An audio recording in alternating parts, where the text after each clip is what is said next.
오늘 11절에 있는 말씀은 우리가 15장이라는 말씀을 전체적으로 본다면 포도나무에 관한 비유를 하신 후에 주신 말씀으로 볼 수가 있죠. 포도나무의 비유의 특징은 가지가 나무에 붙어 있어야만 열매를 맺는다. 마찬가지로 너희도 나와 붙어 있어야 된다 하는 말씀이고, 너희와 내가 붙어 있다고 하는 것은 말씀을 지키는 거다. 이러한 말씀이 앞에 있었어요. 그러면서 주님 하신 말씀이 내가 이것을 너희에게 이르면, 즉 내가 너희에게 앞에 했던 말씀을 전한 이유가 무엇이냐? 내 기쁨이 너희 안에 있어. 즉 말씀을 듣고 지킴을 통하여 나에게 기쁨이 있었는데 내게 있는 기쁨이 너희들에게도 있기를 원한다 하는 것입니다. 다시 말하면 예수님은 말씀을 지킴을 통해서 기뻤다 하는 겁니다. 우리가 이렇게 말씀을 지키면 기쁘다 하는 말씀을 들을 때에 꼭 물어야 될 것이 있어요. 정말로 말씀을 지키면 기쁠까 하는 겁니다. 우리가 교회라면 기쁘다 그런 말을 하잖아요. 근데 늘 기쁜가 그런 건 아니잖아요. 예수님이 말씀을 지켰는데 기뻤다. 이걸 우리가 단순하게 보면서 예수님이니까 기쁘셨다라고 볼 것이 아니라 어떻게 해서 예수님이 기쁠 수 있었을까 하는 것입니다. 우리가 말씀을 지켜서 기쁘다라고 할 때에는 이럴 때가 많죠. 내가 말씀을 지켰더니 나에게 좋은 일이 일어났다 하는 거예요. 어떤 결과가 빨리 나타났을 때에 우리는 기쁘다 하는 겁니다. 그러면 예수님도 과연 그랬을까? 예수님이 무엇 하나 하자마자 결과가 바로 나타났을까 하는 겁니다. 우리들은 예수님과 제자들의 관계를 통해서 알 수 있듯이 그러하지 않다는 거죠. 제자들이 예수님을 따르자마자 예수님의 말씀을 온전히 받아들이고 예수님과 함께하길 원했는가? 아니라는 거예요. 3년 동안 함께 다니면서 예수님의 제자들은 예수님과 마음과 생각이 하나 되지 않았고 예수님이 원하시는 것을 바라보지 않았습니다. 그러면 예수님이 하나님의 뜻 가운데서 제자를 부르셨죠. 우리가 누가복음의 말씀을 보면 예수님이 제자를 부르시는 말씀이 나와요. 이 제자 중에서 12명을 뽑아서 사도로 세우신다는 말씀이죠. 그런데 어떻게 하셨는가? 그 말씀을 보면 예수님이 많은 사람이 예수를 따르고 있는데 밤새도록 기도하시고 12명을 택하셨다는 말씀이 나와요.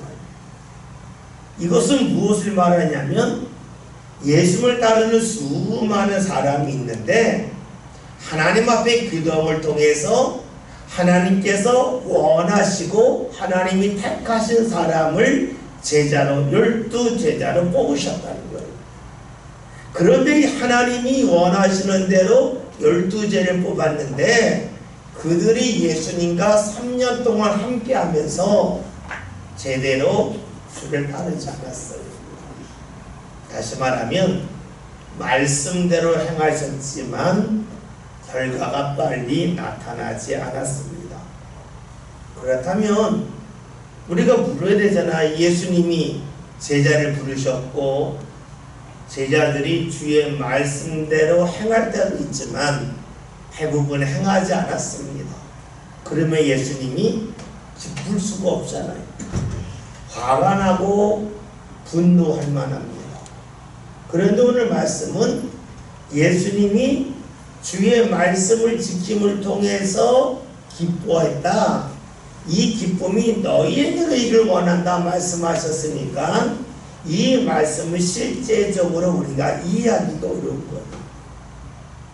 주의 말씀 하나만 본다면 그럴 수 있겠지 하겠지만 예수님과 제자들의 관계를 보면 제자를 부르시고 3년 동안 주님을 제대로 따르지 못했음에도 불구하고 하나님의 뜻 가운데 세운 제자들을 보고 어떻게 기뻐할 수 있었을까? 그렇다면 오늘 말씀이 과연 주님의 진심일까 하는 물음을 제기할 수가 있겠죠. 근데 우리가 주님이 기뻐했다는 거가 결과가 나타나서 기뻐했다라는 데 초점을 맞추면 앞에서 언급했던 것처럼 주님이 기뻐했다고 하는 것은 거짓말이 돼요. 그런데 주님께서 결과가 빨리 나타나지 아니하는 것에 대하여 생각하고 거기에 초점을 맞추셨다면 충분히 이 말씀이 진심의 말씀임을 알 수가 있습니다. 우리가 하나님이 만드신 자연을 보면 하나님이 어떠한 분인지를 알 수가 있습니다. 왜냐하면 사람들도 그렇잖아요. 노래하는 사람을 보면 그 사람의 생각과 마음이 어떠한지가 이 음색에 나타나잖아요. 오래전 영화지만 서편제라는 영화를 보면 그 영화에서 판소리하는 오정혜 씨가 나오잖아요. 소리를 잘하지만 그의 아버지가 보니까 소리는 잘하는데 그 소리에 느낌이 없는 거예요. 소리할 때 한이 좀 맺혀져 있어야 되는데 흉내를 내지만 한스러움이 묻어나지 않죠. 그러니까 그 아버지가 그 딸에게 한을 심어주고자 약을 주는데 그 약이 딸의 눈을 멀게 하는 약이잖아요. 나중에 보면 앞을 잘 보지 못해요. 그러니까 그 오정혜라고 하는 배우가 그 편제라고 하는 영화를 보면 이제 한이 맺히니까 그가 소리할 때에 흉내내는 소리가 아니라 정말로 한 맺힌 소리가 이렇게 나오는 거죠. 그러니까 사람의 그 소리하는 사람들의 이야기는 소리는 목소리로 하는 게 아니라 그 마음이 생각이 드러난다라고 말을 하죠. 예전에 우리 지방에 어떤 목사님이 계셨는데 그 목사님이 그 대학을 다닐 때 음악을 전공하신 분이에요. 근데 그분이 이런 이야기를 하는 거예요. 어디서 연주를 하잖아요. 뭐 이렇게 그 관악기라고 그러나 이렇게 부는 악기 있잖아요. 그것을 딱 들으면 누가 했는지 안 돼요. 멀리서는. 그러면 이야기가 소리를 들어보면 그 소리 속에 기쁨이 맺혀져 있는 소리가 있고 때로는 슬픔이 맺혀져 있는 소리가 있다는. 그러면서 그분의 얘기예요. 왜 정명훈 씨가 주의하면 다 음악이 슬프냐 그래요. 우린 전혀 모르잖아요. 근데 음악을 하는 분들의 이야기가 똑같은 곡을 연주해도 연주하는 사람의 마음과 삶이 그 소리에 담겨져 있다는 거예요. 악기를 연주해요. 뭐를 말해요? 사람이 무언가 만든 곡이나 또 소리, 때로는 어떤 작품이라는 걸 보면 그 사람의 마음이 묻어난다는 것이죠. 얼굴에 사람의 표정이 드러나고 마음이 드러나듯이 사람이 소리를 낼 때에도 악기를 연주할 때에도 때로는 글을 쓸 때에도 일을 할 때에도 그대로 나타난다는 거예요. 여러분 왜 지금까지 이렇게 오랫동안 그런 얘기를 했을까요? 이 자연 속에는 하나님이 만드신 이 창조물 속에는 하나님의 생각과 하나님의 마음이 그대로 드러난다. 일하시는 방법이 나타난다는 것입니다. 자연을 봅시다. 씨앗을 뿌렸습니다. 다음날 싹이 납니까? 싹이 나지 않는다는 거예요. 하나님이 만드신 자연에는 씨를 뿌렸다고 해서 싹이 바로 나는 게 아니에요. 시간이 필요해요. 싹이 나는데 때로는요 그 싹 나는 시간이 엄청나게 차이가 날 때가 있어요. 목사님들이 자주 설교하는 것 중에 이게 모소 대나무라고 하는 것에 대한 설교가 있어요. 이 모소대나무가 그 중국집에 가면 죽순 나오는 것이 모소대나무라고 그러더라고요. 근데 모소대나무의 특징은 그 대나무를 심잖아요. 4년 동안 3cm 자라요. 3cm. 그리고 어느 날 갑자기 하루에 30cm씩 자라는데 6주 만에 15m가 자란다.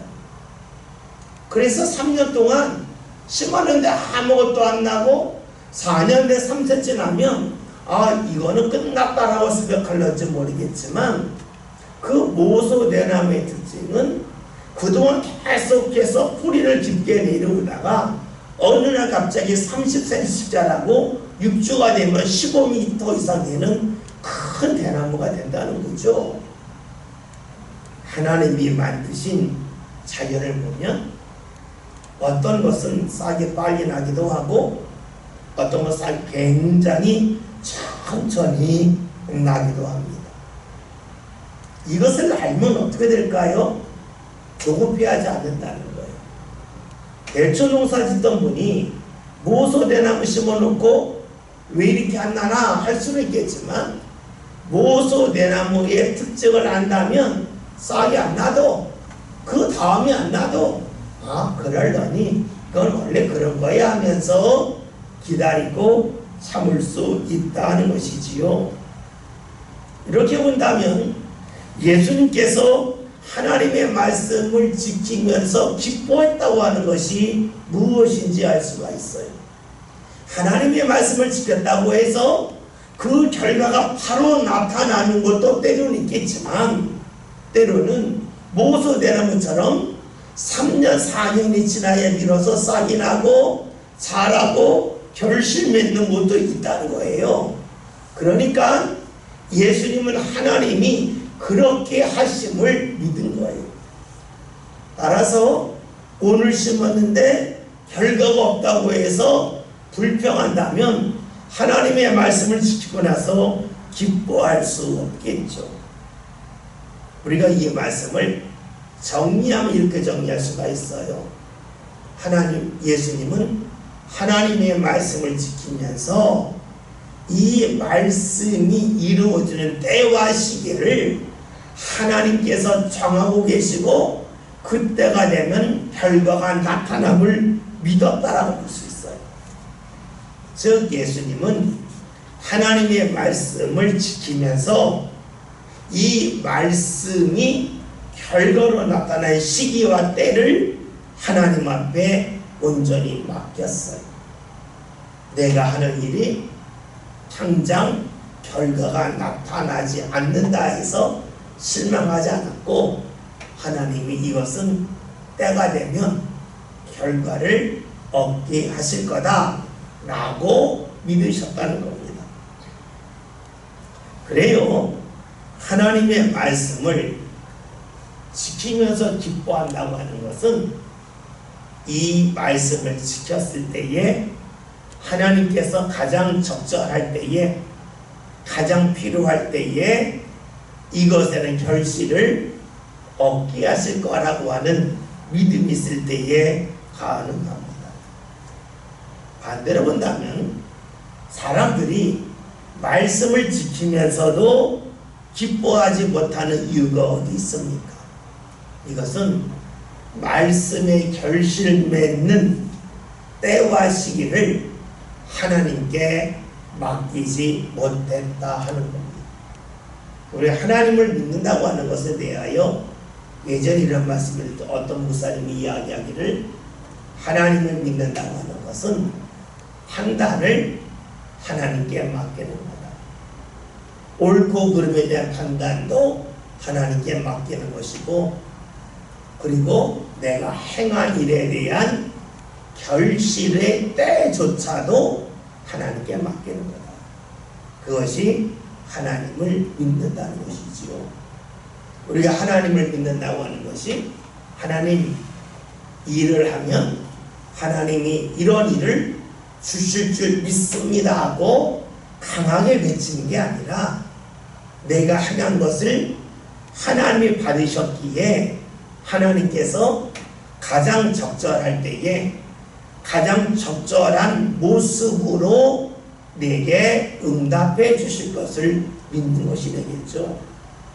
여러분 그렇잖아요. 요즘에 물가가 굉장히 고공행진이잖아요.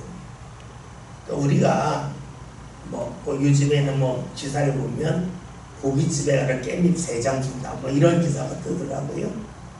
우리가 똑같이 깻잎을 누구한테 100장을 준다 할지라도 깻잎이 넘쳐날 때 주는 100장과 요즘처럼 깻잎이 귀할 때 주는 100장은 장수는 똑같지만 우리에게 다가오는 가치는 다르잖아요. 그러니까 하나님께서 우리에게 무언가 은혜를 주시고 무언가 베푸실 때에는 가장 적절할 때에 허락하신다는 거예요. 그 때와 시기를 우리는 알지 못해요. 이것을 믿는 것이 하나님을 믿는 것이고, 예수님은 그렇게 하나님을 믿었기에 내가 말씀을 지킴을 통하여 기뻤다라고 말씀을 하십니다. 그런데 오늘 말씀 11절의 말씀을 보면 내가 이것을 너에게 이르면 내 기쁨이 있어, 즉 내가 하나님의 말씀을 지켜서 기뻤는데 이런 기쁨이 너희 안에 있어 너희 기쁨을 충만하게 하려 함이라라고 말씀합니다. 예수님의 말씀은 하나님의 말씀을 지킴을 통하여서 그리고 하나님을 믿음을 통하여서 너희에게 기쁨이 충만하다 가득하라고 말씀합니다. 그러하다면 이 말씀 속에 이런 뜻이 있죠. 사람이 하나님의 말씀을 지키지 않아도 기쁠 수 있다는 겁니다. 단지 그 기쁨이 충만하지 아니할 뿐이라는 겁니다. 이 충만하지 않다고 하는 것은 공간적으로 보면 양이 채워졌다, 양이 부족하도 되겠고, 시간적으로 보면 충만하다고 하는 것은 계속 간다는 것이고, 충만하지 않다고 하는 것은 유통기한이 있다라고 볼 수가 있습니다. 여러분 그렇죠? 우리가 꼭 하나님이 함께에만 기쁜 건 아니에요. 하나님이 함께하지 않아도 기쁘고 즐거울 수 있어. 우리 이런 말 있잖아요. 머리를 깎으면 하루가 즐겁다는 말이 있어요. 머리를 깎고 나면 거울을 볼 때마다 어제와 내가 달라졌나? 내가 좋아하는 머리 스타일이래. 그래서 하루 종일 기분이 좋다는 말이 있어요. 또 이런 말이 있죠. 이사하면 한 달이 즐겁다는 말이 있죠. 이사하고 나서 이제 새로운 물건을 구입하기 위해서 이 집에 많은 그릇 사러 가자. 그릇이 내가 원하는 그릇이 있네. 내가 원하는 가구가 있네. 이런 것을 발견하면서 기쁘다는 말이 있어요. 또 말이 주면 차가 되겠죠. 차를 사면 1년이 기쁘다는 말이 있어요. 차가 생기면 가보지 못했던 데 가볼 수 있고 편리하기 때문에 1년은 기쁘다는 말이 있어요. 무엇을 말하냐면 믿음과 관계없이 삶 속에는 기쁨이 있다는 거예요. 그렇잖아요. 우리가 여행을 가면 기쁘고 때로는 야외를 가면 기뻐요. 그 기쁨이 있어요. 그런데 문제는 그 기쁨은 충만한 기쁨이 아니라는 데 있죠. 즉 그 기쁨에 유통기한이 있다는 거예요. 다른 사람이 날 알아주면 기뻐요.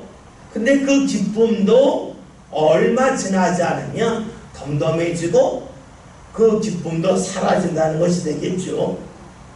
예수님의 말씀은 하나님의 말씀을 지킴을 통하여 얻는 기쁨은 삶을 충만하게 한다. 기쁨은 충만하다. 즉 그 기쁨에 유통기한이 없다고 하는 것을 우리에게 말씀해주고 있습니다. 그러면 여러분, 하나님의 말씀을 지킨다고 하는 것이 과연 무엇일까요? 그것이 기쁘다고 하는데 하나님의 말씀을 지킨다고 하는 것이 무엇일까요? 그것은 우리 입장에서는 무언가 일하는 것이 되겠지만 하나님의 눈으로 본다면 우리가 하나님의 말씀을 지킨다고 하는 것은 하나님의 일에 참여하는 것이 됩니다. 하나님의 일에 참여하기 때문에 이를 다르게 말하면 하나님께 속한 사람이 된다고 볼 수가 있어요. 하나님 앞에 속한 것이 기쁨이라는 겁니다. 왜 그럴까요? 이렇게 볼 수가 있죠. 사람은 천하를 다 갖는다 할지라도 마음이 허합니다. 그 이유는 예수님이 말씀하신 것처럼 천하를 얻는다 할지라도 제 목숨을 잃으면 무슨 소용이 있겠냐.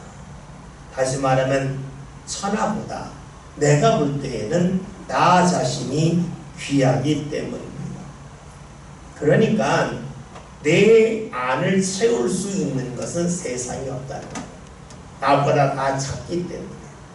그러나 하나님은 어떤 분인게 나보다 더 큰 분이기 때문에 우리가 하나님 일에 참여함을 통해서 기뻐할 수 있다. 즉 내 삶의 기쁨은 하나님만이 채울 수 있다라고 볼 수가 있습니다. 그런데 우리는 가득 채운 것이라기보다는 눈에 먼저 보이는 것에 따라서 채워졌다고 우리가 착각할 수도 있어요. 그래서 마귀가 주는 시험이 뭡니까? 채워진 것이 아닌데 마치 채워진 것처럼 우리로 하여금 착각하게 하는 것이죠. 그래서 우리가 마태복음이라는 말씀을 보면 마귀가 와서 예수님에게 시험을 하는데 돌을 떡으로 만들어라. 그 성전국대에 띄어내리면 천사가 받아주지 않겠냐. 내게 절하면 천하만국을 주겠다라고 시험을 하죠. 유혹을 하죠. 그것은 다른 말로 하면 네가 물질을 한번 소유해봐라. 돌을 가지고 떡을 만들면 엄청난 부자가 되겠죠. 그러니까 물질을 가지고 네 삶을 채워봐라 하는 것이 됩니다. 또 성전국대에 띄어내려서 천사가 받아주게라고 하는 것은 많은 사람들로 하여금 너 자신이 하나님의 아들임을 인정하라. 즉 명예를 통해서 네 삶에 기쁨을 채워가라는 것이 되겠죠. 또 천하만국을 주겠다고 하는 것은 권력을 가짐을 통해서 너 자신이 기뻐해봐라 라고 하는 것이 됩니다. 여러분 생각해 봅시다. 물질이 다른 사람보다 많다. 물질이 많다는 게 뭐예요? 결국은 다른 사람의 물질을 내가 모아온 것이 되겠죠. 명예라고 하는 것은 모든 사람이 가질 수 있는 게 아니에요. 권력 역시 그러합니다. 즉 마귀가 주는 시험은 무엇이었습니까? 너 혼자서 독점을 해봐라 하는 것입니다. 이것을 통해서 네가 기뻐라는 거예요. 다른 사람이 없는 것을 네가 가짐을 통해서, 즉 비교 우위를 통해서 네가 기뻐하라고 하는 것이 마귀의 시험이라고 볼 수가 있지요. 즉 다른 사람보다 내가 뛰어나다, 내가 잘났다 하는 것을 가지고 기뻐하라는 것이에요. 그러니까 우리가 그 다음에 나와 있는 말씀과 너무 상충되죠. 주님께서 주시는 기쁨은 뭡니까?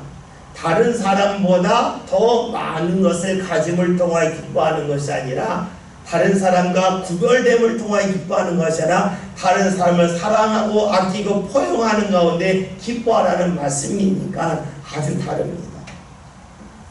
다시 한번 본다면 마귀의 시험은 다른 사람에게 없는 것을 네가 가져라, 그래야 기쁘다는 겁니다. 이것이 신앙에로 들어오죠. 이 신앙에 들어왔을 때 나타나는 것이 바로 이단입니다.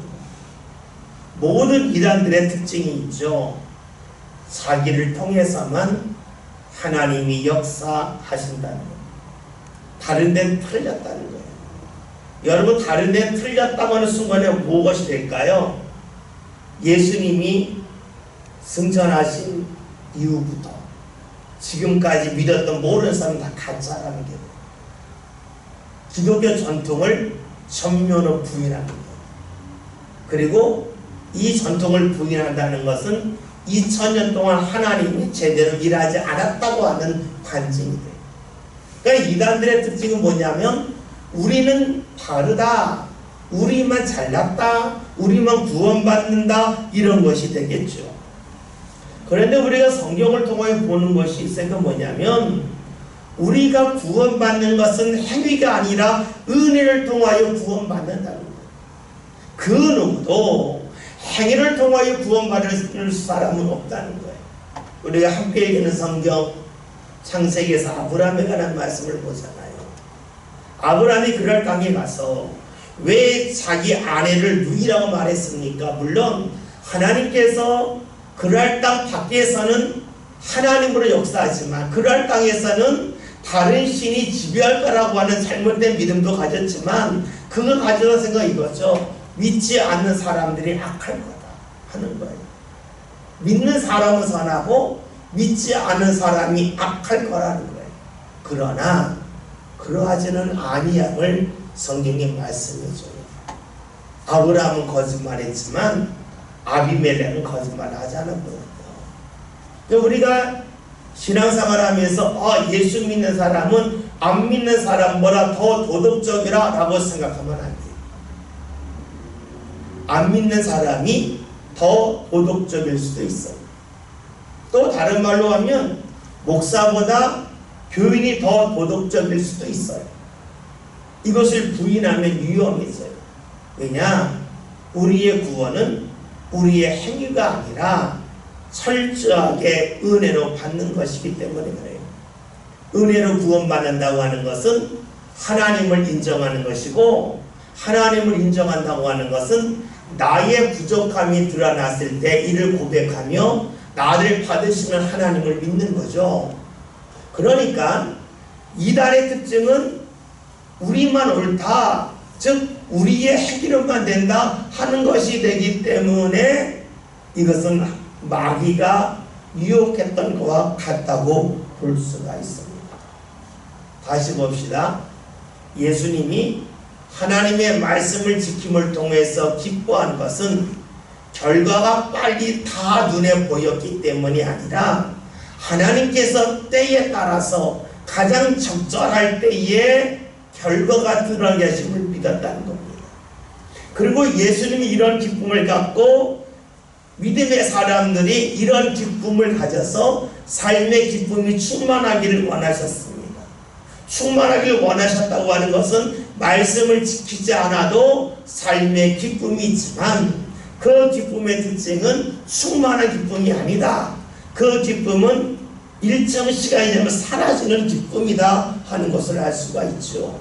그리고 우리가 말씀을 지킴을 통해서 얻는 것이 무엇이냐 하는 것은 하나님 앞에 참여하는 것이 된다. 하나님 앞에 참여하는 것은 우리의 행위가 아니라 철저하게 주의 은혜임을 지금까지 살펴보았습니다. 12장인 12절 말씀 함께 봅니다. 내 계명은 곧 내가 너희를 사랑한 것 같이 너희도 서로 사랑하라 이것이니라. 아멘. 내 계명이라고 하면 우리는 이렇게 질문할 수가 있어요. 내 계명, 즉 예수님의 계명과 하나님의 계명이 다른 것일까? 라고로 물을 수가 있습니다. 그런데 우리가 생각할 것은 예수님이 누구입니까? 하나님을 보다 명백하게 보여주는 분입니다. 하나님의 뜻이 무엇인지를 우리에게 더 정확하게 알게끔 하기 위하여 오신 분이 바로 예수님이십니다. 그러하다면 내 계명이라고 하는 것은 사람들이 하나님의 계명 말씀 중에서 무엇이 먼저인지를 모르는데 예수님을 통해서 하나님이 가장 먼저 원하시는 것이 무엇인지를 보여주는 본보기적인 계명이라고 볼 수도 있습니다. 그렇죠? 우리가 음식을 먹는다 그럴 때 많은 음식 중에서 무엇부터 먹을 거냐 할 때에 눈에 먼저 보이는 것을 먼저 먹을 거냐, 아니면 내 몸에 가장 맞는 것을 먹을 거냐, 내게 가장 필요한 것을 먹을 거냐, 이것에 따라서 똑같이 배는 부르지만 때로는 입은 즐거울지 모르지만 먹고 난 다음에 결과가 다르잖아요. 하나님의 말씀을 지키는 것도 가장 먼저 지킬 계명이 있고 나중에 지킬 계명도 있겠죠. 예수님이 요한복음이나 말씀을 보면 안식일에 병자를 고쳤더니 왜 안식일에 일을 하느냐 뭐 이런 말씀이 있었잖아요. 다시 말하면 안식일은 사람을 온전케 하는 건데 그것을 잊은 거죠. 그러니까 주님이 그게 아니다. 우선순위를 보다 명백하게 해주셨어요. 그러니까 예수님의 계명이라고 하는 것은 성경에 없던 하나님의 뜻과는 다른 계명이 아니라 하나님이 정말로 가장 중요하게 여기는 말씀이 무엇인지를 보여주셨다라고 보면 좋을 것입니다. 예수님이 내 계명이라고 하신 말씀이 내가 너희를 사랑한 것 같이 너희로 서로 사랑하라고 했습니다. 오늘 우리가 요한복음 15장에는 말씀을 봅니다. 근데 여러분들이 성경을 보면 요한복음 13장부터 17장은 하나의 단락, 하나의 사건과 같습니다. 즉, 한 몇 시간 동안 예수님이 집중적으로 하신 말씀이에요. 흔히 예수님이 고별 설교라고 할 정도죠. 왜냐하면 요한복음 13장 예수님이 제자들의 발을 씻겨주시고 나서 계속해서 말씀을 전하셔요. 그게 13장, 14장, 15장, 16장이고 17장에서는 하나님 앞에 기도하는 내용이에요. 그래서 여러분 혹시 성경이 예수님의 말씀이 빨간 글씨로 써져 있는 성경이라면 13장부터 17장까지는 온통 빨간색으로 글씨가 나와 있어요. 이게 하나예요. 그러니까 예수님이 지금 말씀에서 내가 너를 사랑한 것 같이 이 말씀을 하셨을 때에는 제자들의 발을 씻겨준 후에 하신 말씀이니까 예수님의 사랑을 제자들이 가장 먼저 가장 최근에 경험한 것은 바로 예수님이 제자들의 발을 씻겨주신 것으로 보면 좋을 것입니다. 예수님이 제자들의 발을 씻겨주시죠. 그런데 제자들의 발을 씻겨주실 때에 예수님은 선생님이잖아요. 더 높은 자리에 있는데 낮은 자리에 있는 사람을 섬긴 것이 바로 발을 씻겨주신 겁니다. 어쩔 수 없이 힘이 없어서 마지못해서 하신 것이 아니라 하는 것입니다. 즉 예수님의 사랑은 자신이 힘이 있고 자신이 높은 자리에 있지만 그것을 약한 대상을 위하여 사용했다는 데 있습니다. 어쩔 수 없이 하는 것이 아닙니다. 말로만 하는 것이 아니라 몸으로 하는 것이 되겠죠. 그것이 바로 사랑이라는 것. 여러분, 그래 우리가 사랑이 쉽지가 않은 거예요. 왜냐하면 나보다 약한 대상은 이게 힘이 될 수가 있겠고요. 때는 도덕적인 능력이 될 수가 있겠고요. 때는 그 사람의 지적인 능력일 수가 있고, 때로는 어떤 일을 행할 수 있는 능력일 수도 있어요. 그러면 나보다 힘이 약하다, 못하다고 하는 것은 그가 하는 일이 마음에 안 든다는 거예요. 그렇잖아요. 일을 잘하는 사람은 힘이 있는 사람이고, 일을 못하는 사람은 힘이 약한 사람이라고 볼 수 있잖아요. 능력이 부족한 사람이잖아요. 그러면 잘하는 사람이 볼 때 못하는 사람은 답답하고, 잘하는 사람이 볼 때 못하는 사람은 때로는 짜증이 나고 화가 날 수가 있잖아요. 그렇잖아요. 여러분이 일을 하는데 누가 나보다 일을 못해요. 내 마음에 안 들어요. 그럼 화가 나야 되잖아요. 그런데 예수님의 말씀대로 하면 힘이 있는데 섬기고 사랑하는 거예요. 이것이 쉬운 게 아니라, 나보다 더 잘하는 사람을 사랑한다. 이것은 어지간하면 하죠. 그렇잖아요. 세상에서 힘 없는 사람이 힘 있는 사람의 눈치를 보고 알아서 맞추잖아요. 이것을 사랑이라고 하면 세상 사람은 사랑을 잘하는 거예요. 그런데 성경 거꾸로 말하잖아요. 힘 있는 예수님이, 선생님이 제자의 발을 씻겼다. 잘하는 사람이 못하는 대상을 섬겼다는 거예요. 내가 볼 때 마음에 안 드는데 그를 사랑하고 아낀다. 이것은 쉬운 일이 아니에요. 그러니까 사랑이라고 하는 것이 우리가 예수님의 행하심을 통하여 보면 참으로 어렵다 하는 것을 알 수가 있겠죠. 근데 예수님이 하신 말씀이 내가 그렇게 사랑했는데 너희로 서로 사랑하라는 겁니다. 여러 번 말씀드렸죠. 이 서로라고 하는 것이 상당히 어렵다는 거예요. 여러분, 우리가 물건을 사고 팔 때에 거의 동시에 하죠. 그렇잖아요. 동시에 물건을 얻자마자 주고 때리면 돈을 내자마자 바로 받고 거의 동시에 이루어져. 만약 그것이 동시에 이루어지지 않으면 어떻게 될까요? 여러분이 마트에 가서 물건값을 냈는데 이 물건이 오늘도 안 오고 내일도 안 오고 3일에도 안 오고, 그럼 여러분 어떤 마음 들겠어요? 그러면 속은 거 아닌가? 사기당한 거 아닌가? 돈 때문에 오는 거 아닌가? 별별 마음이 다 들잖아요. 그러면 이 물건을 사고 받는 것을 사랑으로 봅시다. 내가 누군가를 사랑하고 아꼈어요. 근데 그 사람이 를 받아들이고 나를 또 사랑했어요. 그러면 사랑이 신이 나는 거예요. 근데 나는 사랑을 했는데 상대는 것이 사랑인 줄 몰라요. 그래서 사랑에 반응을 하지 않아요. 여러분, 그러면 어떻게 될까요? 사랑을 하면서 사랑할 필요가 있을까? 이런 마음이 드는 것이 되겠죠. 물건값을 지불했는데 물건이 안 와요. 괜히 지불한 거 아닌가 하는 마음이 드는 것처럼 누군가를 사랑했는데 그 사람이 반응하지 않으면 내가 괜히 사랑한 거 아닌가 하는 마음이 자연스럽게 들어오잖아요. 그리고 오늘 말씀에서 서로 사랑한다는 이 말씀이 쉬운 말씀이 아니라는 거예요. 내 사랑과 내 사랑을 받은 대상이 나를 사랑하는 것이 거의 동시간적으로 일어난다면 쉬워요. 문제는 그러하지 않다는 거예요.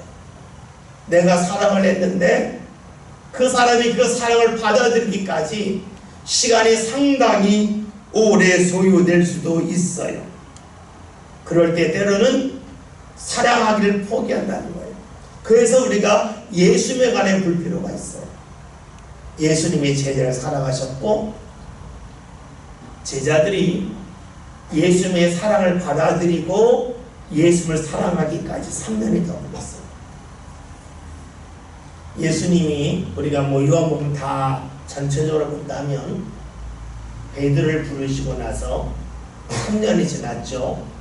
십자가 달리시고 돌아가시고 부활하시고 나서 베드로를 만났어요. 그게 요한복음 20장이에요. 요한복음 21장을 보면 베드로가 다른 제자들과 함께 디베라 가라, 갈릴리 호수를 디베라 가라라고 하는데 그리로 가자, 도망가잖아요.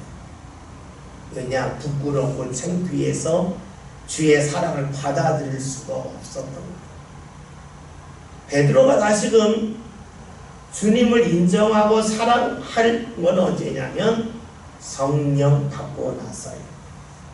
예수님이 사랑하고 나서 그 사랑을 베드로가 인정하고 예수님을 사랑하기까지 3년 이상이 걸린 거예요. 그러니까 예수님이 내가 너희를 사랑한 것 같이 너희를 서로 사랑하라고 하신 말씀 속에는 너희가 정말로 서로 사랑할 때에는 사랑하는 것에 대한 결과가 빨리 나타나야만 된다고 하는 생각을 버리라고 하는 말씀으로는 볼 수가 있어요. 우리는 서로 사랑한다 그럴 때에 흔히 하는 말이 무엇이냐? 그것은 내가 사랑해봤자 소용없다 하는 거예요.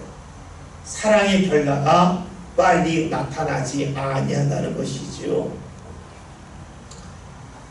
제 친구 목회자, 이런 목회자가 있어요.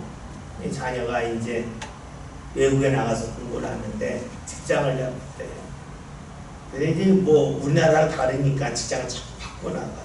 근데 대부분 부모들은 한 직장에 들어가서 안정적으로 계속해서 무언가 배우고 성장을 원하는데 계속 바꾸는 거예요.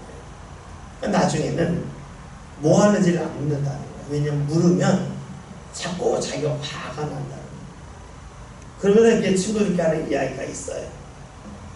자녀가 행했듯이 아내가 있으면 몇 번 이혼한다. 자녀들이 속삭이듯이 배우자가 그렇게 했다면 몇 번 이혼했다. 농담 삼아 그런 이야기를 해요. 다시 말하면 자녀들이 부모와 사랑하고 그 사랑을 받아들이고 다시 사랑하기까지 상당한 오랜 시간이 걸립니다.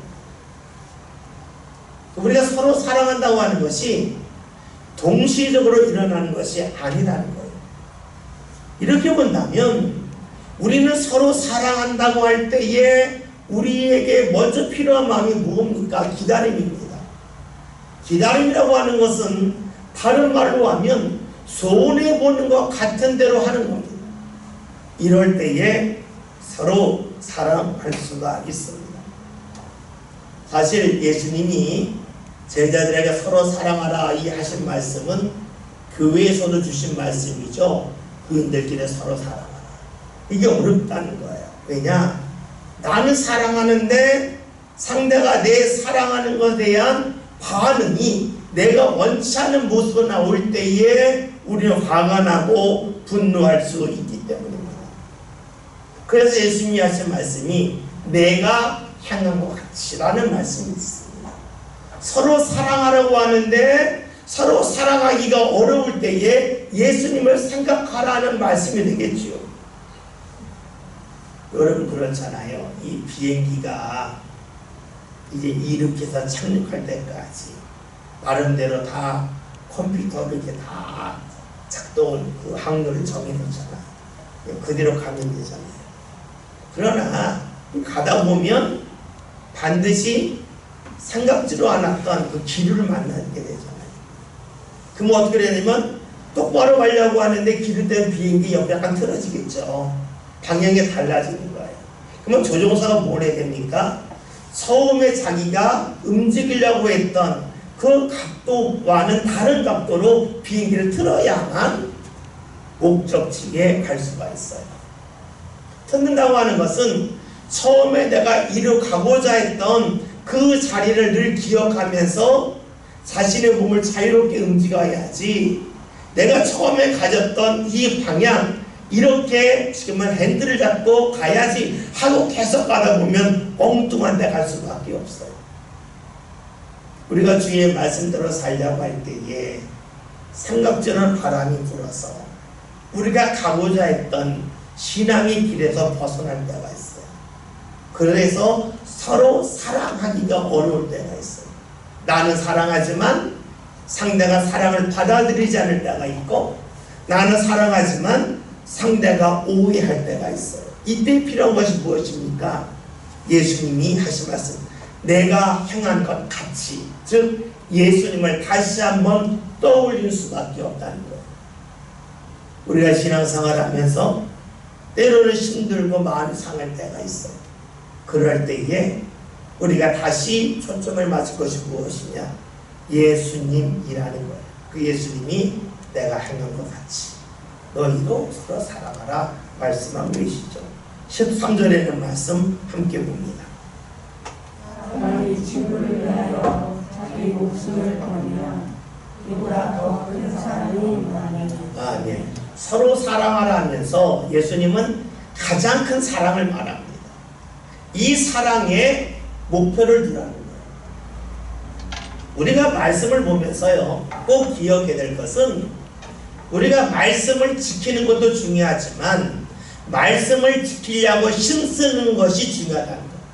왜냐? 말씀을 지키는 것은 말씀을 지키려고 힘씀의 과정이 있은 후에 지키는 것이지 말씀을 지키려고 힘씀이 없는 가운데 말씀을 지킬 수는 없어요. 우리가 잘 아는 대로 마태복음에서 예수님이 죽음으로 들어가라고 말씀하셨고 누가복음에서는 너희가 좁은 문으로 들어가기를 힘쓰라고 말씀하셨어요. 다시 말하면 좁은 문으로 들어가는 것이 목표지만 그 목표를 이루기 위해서는 힘씀이 필요하다는 거예요. 힘씀이 필요하다고 하는 것은, 힘쓴다는 것은 한 번에 안 되고 자꾸 반복하고 또 반복하는 가운데 되니까 힘쓰는 거죠. 한 번에 되면 힘쓴다는 말 하지 않을 거 아니겠어요? 다시 봅시다. 예수님이 서로 사랑을 하면서 가장 큰 사랑을 말씀해요. 이 사랑을 향하여 나가라는 거예요. 근데 가장 큰 사랑이 무엇이냐? 친구를 위하여 자기 목숨을 버리는 거라 라고 말씀합니다. 사실 이 말씀 앞에서 우리는 크게 절망을 하지. 어떻게 친구 앞에서 내 목숨을 버리는가. 그런데 사실 이런 말씀을 하신 이유는 우리가 계속 읽다 보면 알겠지만 예수님이 내가 너의 친구라고 말씀하셨기 때문에 가장 큰 예수님의 사랑을 표현하신 말씀이에요. 그렇지만 예수님이 우리에게 원하시는 것은 이것은 예수님이 했으니까 나랑 상관없다가 아니라 나도 한번 힘써보자 하는 것이 되겠죠. 힘쓴다고 하는 것은 다른 말로 하면 몇 단계를 거친다는 거가 돼요. 우리가 그렇잖아요. 우리가 어떠한 개울을 건널 때 개울의 폭이 좁으면 그냥 한번 푹 떼어서 건너면 되겠잖아요. 한 번에 건너면 돼요. 근데 폭이 좀 넓어요. 그냥 넓이 뛰기 잘하는 사람은 막 넘으면 되는데 난 넓이 뛰기 잘 못해서 한 번에 못 건너요. 그럴 때 뭐합니까? 그 가운데다가 돌멩이 나가 징검다리를 만들잖아요. 어떤 사람은 한 번에 건너고 한 번에 건널 수 없는 사람은 몇 단계를 거쳐서 넘어가잖아요. 우리가 문제 풀 때 어떤 사람 암산으로 한 번에 푸는 사람이 있지만 암산이 안 되면 단계 끊어서 풀 수도 있잖아요. 우리가 이 말씀이 친구를 위하여 목숨을 가장 큰 사랑이다. 그러면 이 단계에 가기 전에 필요한 것이 무엇일까를 살펴볼 필요가 있어요. 여러분, 목숨을 버린다 할 때에는 물론 그가 귀하니까 버리는 것이 되겠죠. 근데 그보다 조금 쉬운 게 있어요. 그렇지만 잘 안 되는 게 있어요. 그것이 뭐냐면요, 자리를 버리는 거예요. 친구를 위해서 목숨은 못 버려도 자리는 버릴 수 있어요. 자리를 버리는 것이 훈련되면 나중에 목숨을 버려요. 예수님이 하늘의 자리를 비우시고 이 땅에 오셨잖아요. 자리를 비우는 거예요. 자리를 비운다고 하는 것은 내가 좋아하는 자리를, 그 자리를 남한테 넘기는 것도 돼요. 여러분, 이 사실 이게 쉬운 게 아닌데요. 참 어려워요. 저는 겨울에 교회에서 이렇게 성도들이 모일 때에 우리 교회가 이렇게 보일러가 아니잖아요. 저기 히타를 켜잖아요. 히타를 켜기 때문에 모든 곳의 온도가 똑같지가 않아요. 사실 제가 여기 있는 강대상의 자리는 가장 열이 안 오고 가장 바람이 안 오는 자리예요. 그러니까 겨울에 보면 가장 춥기도 하고 여름에 가장 더운 자리이기도 해요. 그러니까는 여러분이 있는 자리는 때로는 막 춥고 느끼기 여기 더울 수도 있어요. 근데 그런데 이것은 자리만이 아니라 사람들의 몸의 상태를 그래요. 어떤 사람은 추위를 많이 느끼는 분이 있고 어떤 분은 더위를 많이 느끼는 분이 있어요. 그러면 추위를 많이 느끼는 분은 교회 올 때 옷을 좀 더 껴입고 와야 되겠죠. 그리고 더위를 많이 느끼는 분일수록 이제 얇은 옷을 몇 개 겹쳐 입을 필요가 있을 거예요. 그러나 우리가 다 만족할 수 없잖아요. 다 만족할 수 없기 때문에 여름에는 더위, 차가움을 잘 못 느끼시는 분들, 견디기 어려운 분은 조금 웨이트를 한번 가져올 필요가 있어요. 너무 막 더워하는 분이 있으니까. 근데 이것이 의외로 어려운 거예요. 내 자리를 비우는 게 어려워요. 그런데도 이럴 수도 있어요. 나는 덥다. 그러면 여름에 어떻게 해요? 내가 예배 시간에 앉아있는 자리를 옮길 수도 있어요. 그렇잖아요? 좀 더 시원한 곳으로. 내가 추위를 많이 느낀다 그러면 겨울에 더 따뜻한, 교회가 기온이 다 다르잖아요? 거리를 옮길 수 있어요. 그런데 만약에 내 자리만 고수하면서 여기 더워? 여기 추워? 이러면 뭐가 되겠어요? 내 자리를 고수하는 사람이 돼요. 사랑이 뭘까? 내주는 거예요. 내준다고 그럴 때에는 내가 가지고 있는 소유물을 내주는 것도 내주는 거고, 내 목숨을 내어주는 것도 내어주는 거지만, 내 자리를 내어주는 것도 마찬가지예요. 근데 이것이 쉽지만은 아니합니다. 오늘 예수님이 말씀하신 사랑이 뭡니까? 자기 목숨을 버리는 거예요. 근데 이 사랑을 우리가 할 수는 없지만 그 사랑에 가까이 나가는 게 우리의 신앙의 목표예요. 증거대를 놓아가는 거예요. 그 중에 하나가 뭡니까? 내 자리를 내어줄 줄 아는 거예요. 쉽지 않겠지만 여러분 한번 시도해 봅시다. 이 말씀을 듣고 혹시 내가 내 자리를 고수하는 것은 아닐까 뒤돌아봅시다. 그래서 우리가 주님이 말씀하신 대로 주의 사랑에 참여하는 사람이래. 주의 사랑에 참여함을 통해서 하나님 품안으로 좀 더 가까이 들어가는 귀한 은혜 역사가 저와 여러분들 삶 가운데로 나타나시길 바라겠습니다. 기도합니다.